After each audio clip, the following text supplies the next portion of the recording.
Hello, I'm Roger from the MSC Mission Office, and we are coming to you with Mission Alive, because the mission is alive. The mission of Jesus Christ, the mission of the church is alive.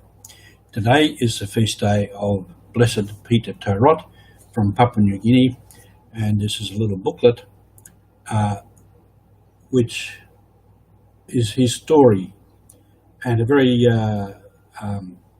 good story, well written, not only about Peter Tarot, but about the mission from the beginning. So many things in that book.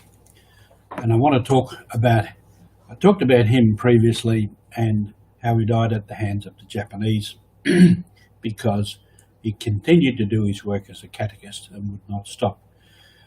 And in some way, he was feared by the Japanese. But I want to go back a little bit further and think of the missionaries who came. They were on mission. They're following the mission of Jesus Christ to evangelize the whole world. So the missionaries arrive in this very remote place, coming from France, very different people, very different culture, very different religious beliefs. And the missionaries set out to evangelize them. This began in 1883. The beginning was made under Father André Navarre. Bishop Louis Coupé became the bishop in that area around Rabaul in 1889 and began the work. And he saw his work as to evangelize the people. Now, to evangelize a person, or to convert a person to follow Jesus Christ, is not such a difficult matter. But to convert, to evangelize a whole people is something different. And it requires becoming very close to the people, understanding their mentality, their culture, their beliefs. And this is what Bishop Coupé and his missionaries, the priest brothers, sisters, set out to do.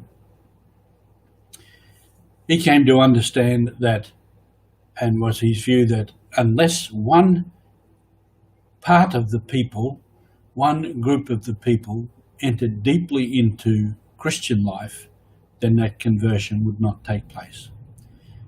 For this, he founded a group of sisters called the Daughters of Mary Immaculate, the FMI sisters, who are still in throughout Papua New Guinea,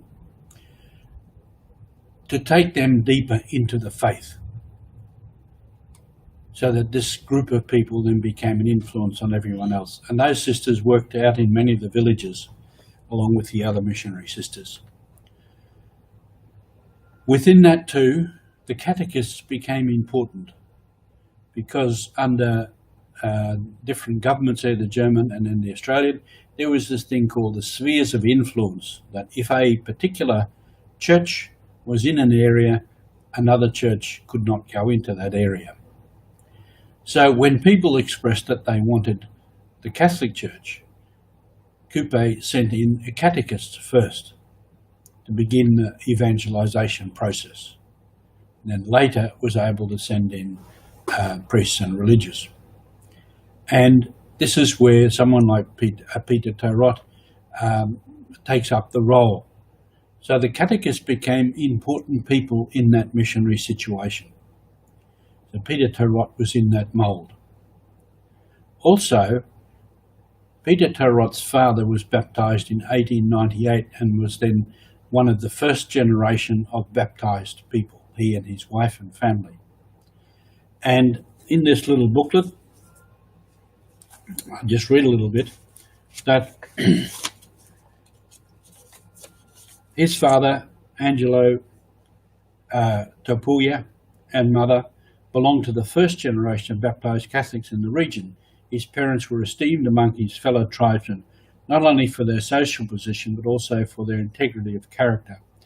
Angelo, his father, was a chief, or a big man in the village, and had standing, but not only because of that position, but because of his character. So Peter Tarot then is born into this family and grows up in this family. He was born in 1912.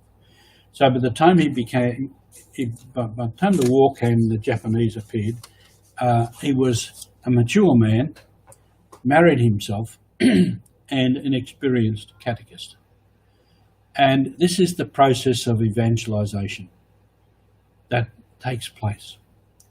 So Peter was second generation Catholic, and because of his family, he had some standing in the village and with the people, and which he added to that his own integrity of character.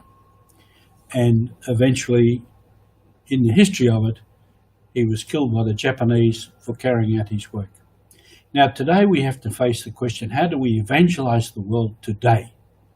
This is a very different culture. And every other culture in the world is influenced by this, what we don't refer to now as Western culture, but modern culture. All the things of modern culture have penetrated to practically every corner of the world and is changing the culture of the people. So we need to think and we need to work towards, how do we evangelize this world today? How do we evangelize this modern culture? Who are the people, the individuals needing conversion? What groups of people need conversion, need change? And how do we, as those who are converted, continue to work on this and deepen our faith? Many questions in this, many things to be sorted out and talked about. But the mission is alive today as it was for Peter Tarot. Thank you.